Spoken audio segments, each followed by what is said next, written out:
కూడా మా పార్టీ ఉంటుంది. ఖచ్చితంగా రవికి న్యాయం జరగాలి. ఎందుకంటే ఈ అగ్రవర్ణాలు ఇక్కడ ఉన్నటువంటి ప్రభుత్వాలు అన్నీ కూడా పెద్దోనికి పీడలేసేటటువంటి పరిస్థితి. రవి అంటూ సామాన్య ప్రజల పక్షాన సామాన్య ప్రజలు జరుగుతున్నటువంటి ఇబ్బందులు, సామాన్య ప్రజలు కనీసం సినిమా థియేటర్ పోయి సినిమా చూసేటటువంటి పరిస్థితులు లేకుండా రేట్ల పెంపకాన్ని దృష్టిలో పెట్టుకొని వాళ్ళకి ఏ రకంగా నేను ఉపయోగపడతా అనేటటువంటి కాన్సెప్ట్తోనే గొప్ప ఆలోచన చేసింటే అది ఈ రకంగా చట్టపరంగా తప్పే కావచ్చు. చట్టపరంగా ఏదైతే సెక్షన్లు ఇంప్లూడ్ అయితే ఆ సెక్షన్లు పెట్టి వాళ్ళ మీద యాక్షన్ తీసుకోవాలి. కానీ ఈ ప్రభుత్వాలు వాళ్ళ కళ్ళ ఆనందం కోసం ఇంత అంటే తెలుగు రాష్ట్రాలే కాదు దేశవ్యాప్తంగా కూడా వాళ్ళ రవికి మద్దతుదారులు ఉంది.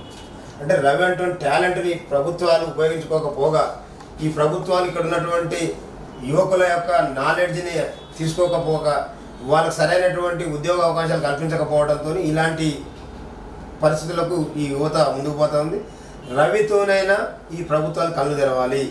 ఈ యువతకు ఉన్నటువంటి టాలెంట్ను గుర్తించాలి, వాళ్ళకు సరైనటువంటి అవకాశాలు కల్పించాలి, వాళ్ళ నాలెడ్జ్ని వాడుకొని ఈ ప్రభుత్వాలకు ఇక్కడ ఉన్నటువంటి పేద మధ్యతరగతి వర్గాలకు ఉపయోగపడాలనేది మా కాన్సెప్ట్.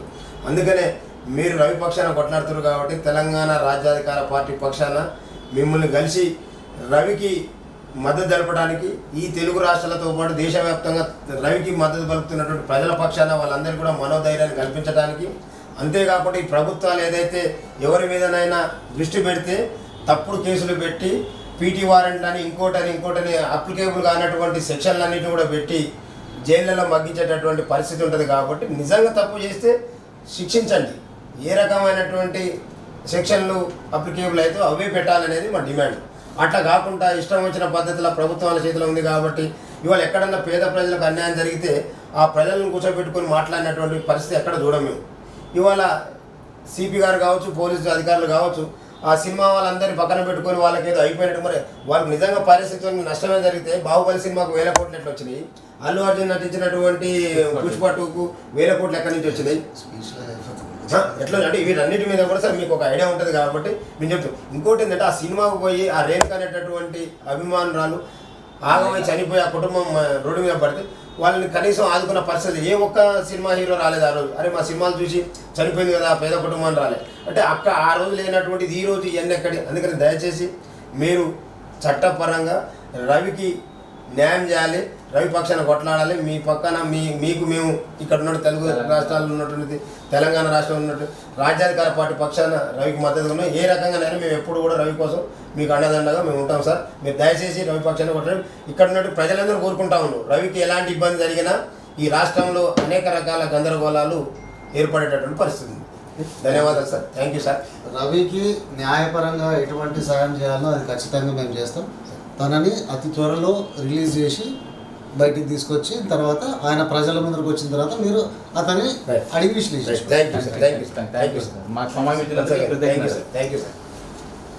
రెండు తెలుగు రాష్ట్రాలతో పాటు ప్రపంచవ్యాప్తంగా సంచలనం రేకెత్తించినటువంటి ఐబొమ్మ రవికి సంబంధించినటువంటి కేసులో మరి రవి పక్షాన కొట్లాడుతున్నటువంటి సివి శ్రీనాథ్ గారి అడ్వకేట్ గారి దగ్గరని వచ్చి కలవడం జరిగింది. మరి తెలుగు రాష్ట్రాలే కాకుండా ప్రపంచవ్యాప్తంగా ఉండబడినటువంటి పేద మధ్యతరగతి వర్గాలకు అందించాల్సినటువంటి వినోదాన్ని అందించే క్రమంలో ఆ యొక్క సినిమా రంగాలు అదేవిధంగా ప్రొడ్యూసర్సు నిర్మాతలు విపరీతమైనటువంటి రేట్లను పెంచి సినిమా రేట్లే కాకుండా సినిమా థియేటర్కి వెళ్ళినటువంటి సందర్భంలో పేద మధ్యతరగతి వర్గాలకు మరి కనీసం మంచినీళ్ళు కూడా తాగేటటువంటి పరిస్థితి లేనటువంటి వాతావరణాన్ని క్రియేట్ చేసినటువంటి సందర్భంలో మరి వాటిని నియంత్రించాల్సినటువంటి ప్రభుత్వాలు మరి ఆ యొక్క వర్గాలకు మద్దతు పలుకుతూ మరి పేద మధ్యతరగతి వర్గాలు కనీసం పొద్దున్నానికి కష్టపడి వారానికి నెల రోజులకు ఒక్కసారి సినిమాకు పోయేటటువంటి పరిస్థితి కూడా లేకుండా చేస్తున్నటువంటి తరుణంలో మరి ఇక్కడ ఉండబడినటువంటి వర్గాల యొక్క కష్టాలని మరి వాళ్ళకు వినోదాన్ని పంచాలనేటటువంటి ఆలోచనతోనే మరి వాళ్ళ తనకు ఉండబడినటువంటి టాలెంట్ను ఉపయోగించి మరి రాష్ట్ర ప్రభుత్వాలు గుర్తించకపోయినప్పటికీ తన సొంత టాలెంట్తోనే ఇవాళ ఆ యొక్క సినిమాలని మరి ఏ రకంగా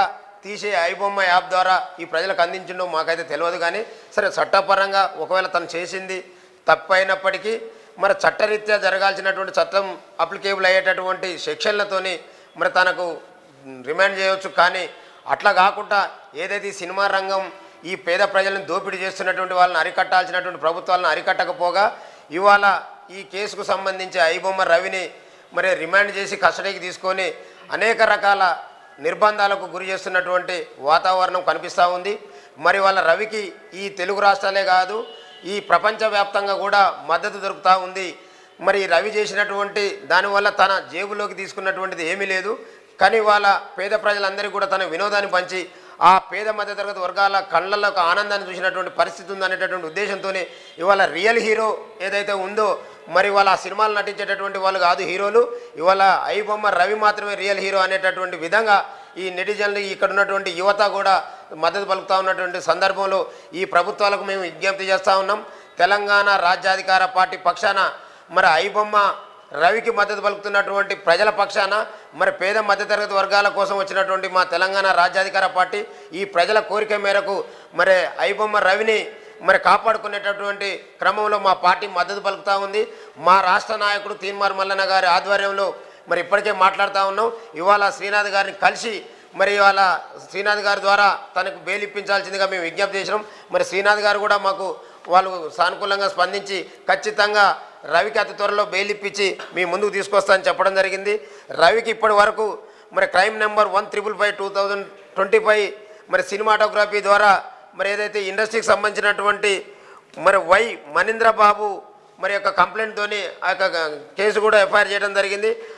అదేవిధంగా 6666E మరి ఐటీ యాక్ట్ను కూడా చేయడం జరిగింది. అదేవిధంగా 6AA 6AB మరి సినిమాటోగ్రఫీ అమెండ్మెంట్ 2023 ప్రకారం ఆ యొక్క సెక్షన్లు కూడా చేయడం జరిగింది. అంతేకాకుండా అనేక రకాలుగా ఇంకా 338 అంటే ఇవన్నీ కూడా 5 సంవత్సరాల లోపు ఉన్నటువంటి వాటికి రిమాండ్ చేసేటటువంటి స్పేస్ లేదు కాబట్టి మరి ఇక్కడ ఉన్నటువంటి అధికారులు మరి 338 పెట్టి మరి వాళ్ళ రిమాండ్లోకి తీసుకొని కస్టడీకి తీసుకొని మరి రవిని విచారిస్తున్నటువంటి సందర్భం.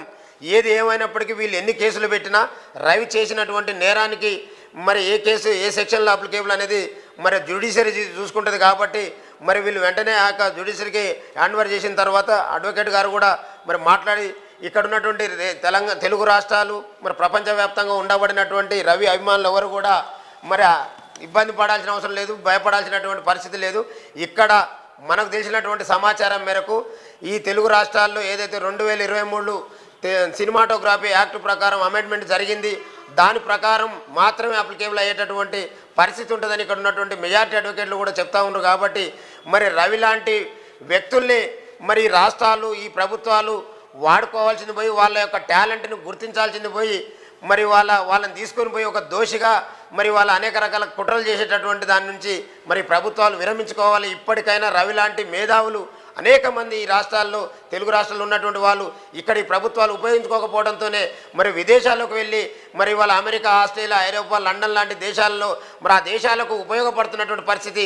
మరి మన దేశాల్లో మాత్రం మన రాష్ట్రాల్లో మాత్రం ఈ టాలెంట్ ఉన్న వాళ్ళందరినీ కూడా పక్కకు దోసి ఫైరవకారులని మరి వాళ్ళ అనేక రకాల ఉద్యోగ అవకాశాలు కల్పించడంతో ఈ రాష్ట్రాల యొక్క పరిస్థితి రోజు రోజుకు దివాలా తీసేటటువంటి పరిస్థితి ఉంది. కాబట్టి ఖచ్చితంగా తెలంగాణ రాజ్యాధికార పార్టీ పక్షాన రవిని కాపాడుకునేటటువంటి బాధ్యత ఈ మా రాజ్యాధికార పార్టీ తీసుకుంటుంది. రవికి ఏ రకమైనటువంటి ఇబ్బంది జరిగినా ఈ ప్రభుత్వాలు ఎవరి మీదనైనా దృష్టి పెట్టినప్పుడు అనేక రకాల తప్పుడు కేసులు పెట్టి మరి వాళ్ళని అనేక రకాల ఇబ్బందులు పెట్టేటటువంటి ప్రయత్నం అనేక సందర్భాల్లో చూసినాం. మరి మాకు జరిగినటువంటి అన్యాయం మరి రవికి జరగొద్దని వాళ్ళ రవి పక్షాన మేము అందరం కూడా వచ్చి నిలబడుతున్నాం. పేదల కోసం మాట్లాడి పేదల కోసం ఆనందాన్ని పంచడం కోసం చేసింది తప్ప ఎక్కడ కూడా చీటింగ్ చేసినటువంటి పరిస్థితి కూడా లేదు. తనకున్నటువంటి టాలెంట్ ద్వారా చేసిండు, దానికి ఏ సెక్షన్లో పెట్టాలి తప్ప మీరు సినిమాటోగ్రాఫర్లు సినిమా ఇండస్ట్రీ వాళ్ళకి ఏదో అన్యాయం జరిగినట్టుగా వాళ్ళకి ఏదో నష్టం జరిగినట్టుగా వాళ్ళ పక్షాన కూర్చొని ప్రెస్ మీట్లు మీడియాలో మాట్లాడడం అనేది చాలా విడ్డూరంగా ఉంది. పోలీస్ డిపార్ట్మెంట్ మరి ఓన్లీ అగ్రవర్ణాలకు డబ్బులు ఉన్నటువంటి వాళ్ళకు ఉన్నతమైన వర్గాలకు మాత్రమే ఈ పోలీస్ డిపార్ట్మెంటు సహకరిస్తుందా? మరి పేద వర్గాల కోసం ఎక్కడన్నా పేదోనికి అన్యాయం జరిగింది, పేదోనికి నష్టం జరిగిందంటే తన ఇంటికి పోయి కనీసం ప్రెస్ మీట్ పెట్టినట్టు సందర్భం లేదు. ఇవాళ వేల కోట్లు, ఇవాళ బాహుబలి సినిమాతో వేల కోట్ల రూపాయలు సంపాదించరు, పుష్ప 2తో వేల కోట్లు, వీళ్ళు పైరసీతో నష్టపోయినామని చెప్పి ఎక్కడ పైరసీతో నష్టపోతే వేల కోట్ల రూపాయలు ఎట్లా వచ్చినాయి? ఇవాళ ఒక సినిమా తీసేటటువంటి ప్రతి హీరో ఇవాళ 5-6 కోట్ల కార్లలో తిరుగుతూ ఉంటాడు. సినిమా చూసేటానికి మాత్రం 3 పూటల భోజనం ఉండదు. కనీసం థియేటర్కి పిల్లం తీసుకొని పోతే మంచినీళ్ళు తాగాలంటే ఒక బాటిల్ ఖరీదు 150 రూపాయలు, మంచినీళ్ళ బాటిల్ ఖరీదు 150 రూపాయలు, పాప్కార్న్ ఖరీదు ఒక 500 రూపాయలు, సమోసా ఖరీదు 100 రూపాయలు. ఇదేంది ఇవన్నీ ఆలోచించి ఇవాళ ఒక సినిమాటోగ్రఫీ మినిస్టర్ కాడికి పోయి వాళ్ళు ఒక దరఖాస్తు పెట్టుకోగానే ఆయన నీ ఇష్టం వచ్చిన రేటు పెంచుకోమని చెప్పడం. అంటే ఇవాళ ఈ సినిమాలు తీసేటోళ్ళు కానివ్వండి, ఈ కార్పొరేట్ స్థాయిలో ఉన్నటువంటి వాళ్ళు ఎక్కడన్నా థియేటర్కి పోయి సినిమా చూస్తారా? వాళ్ళ ఇళ్లలో హోమ్ థియేటర్లు పెట్టుకొని వాళ్ళు ఎంజాయ్ చేస్తారు. పేద వర్గాలు ఇవాళ వాళ్ళ కూలీ రేట్లు పెంచమని అడిగేటోళ్ళు లేడు, వాళ్ళకు జరుగుతున్న నష్టాన్ని అడిగేటోళ్ళు, వాళ్ళు కడుపు మాటతోని పనిచేస్తుంటే వాళ్ళు సహకరించేటోళ్ళు లేరు. కానీ వాళ్ళ కోసం పనిచేసినటువంటి రవిని ఇవాళ తప్పుడు కేసులతోని నిర్బంధించి ఇంకేదైనా చేస్తామనుకుంటే ఈ తెలుగు రాష్ట్రాలే కాదు ప్రపంచవ్యాప్తంగా కూడా రవికి రోజు రోజుకు మద్దతు పెరుగుతూ ఉంది. మీరు రవి మీద ఏమైనా క్రిమినల్ ఆలోచన చేస్తే విరమించుకోవాల్సిందే, లేకపోతే మాత్రం ఈ ప్రభుత్వాలు మూల్యం చెల్లించుకుంటే ఈ దేశంలో ఉండబడినటువంటి యువతి యువకులందరూ కూడా రవికి మద్దతుగా ఉండరు. అంతేకాకుండా తెలంగాణ రాజ్యాధికార పార్టీ రవికి బెయిల్ వచ్చేంత వరకు కూడా మేము వెంట పడతాం. ఇక్కడ ఉన్నటువంటి అడ్వకేట్లు శ్రీనాథ్ గారితో మేము రెగ్యులర్గా ఫాలోఅప్ చేస్తూ ఉన్నాం. ఖచ్చితంగా ఈ రాష్ట్రం ఈ దేశంలో ఉన్నటువంటి ఐబొమ్మ రవికి సంబంధించినటువంటి అభిమానులందరూ కూడా మేము చెప్తాను, మీరు సంయమనం పాటించండి. ఖచ్చితంగా రవి నిర్దోషిగా వస్తాడు. ఇవాళ పేదల కోసం, పేద ప్రజల కోసం, పేద ప్రజల సంతోషం కోసం చేసినటువంటిది తన టాలెంట్ని సమాజానికి చూపించిండు. ఇవాళ ఈ ప్రభుత్వాలకు కూడా ప్రశ్నార్థకంగా మిగిలిండు. కాబట్టి ఈ ప్రభుత్వాలు మేము చేయలేని పని చేసిందని సిగ్గుతోని ఇవాళ రవిని అనేక రకాల ఇబ్బంది పెట్టాలనుకుంటారు. కాబట్టి వీటన్నిటి నుండి విరమించుకోవాలి. ఇలాంటి తెలివైనటువంటి యువకుల్ని ఈ రాష్ట్ర ప్రభుత్వాలు ఉపయోగించుకోవాలనేది మా తెలంగాణ రాజ్యాధికార పార్టీ డిమాండ్ తప్ప మేము తప్పు చేసినటువంటి వాళ్ళకు మద్దతు చేయడం కాదు. వాళ్ళ టాలెంట్ని బయటికి తీయాల్సినటువంటి ప్రభుత్వాలు తీయకపోవడంతో వాళ్ళ టాలెంట్ను ప్రదర్శించేటటువంటి ప్రయత్నం చేశారు. కాబట్టి ఆ ప్రయత్నం చేసినటువంటి వాళ్ళని మీరు తీసుకొని చేసిన తప్పుకు క్షమించైనా మళ్ళీ ప్రభుత్వాలు ఉపయోగించుకోవాలని మేము విజ్ఞప్తి చేస్తాము. లేని పక్షంలో రవికి ఏ రకమైనటువంటి ఇబ్బంది జరిగినా ఖబర్దార్ ఇక్కడ ఉన్నటువంటి ప్రభుత్వాలు మూల్యం చెల్లించుకోక తప్పదని కూడా మేము డిమాండ్ చేస్తూ ఉన్నాం.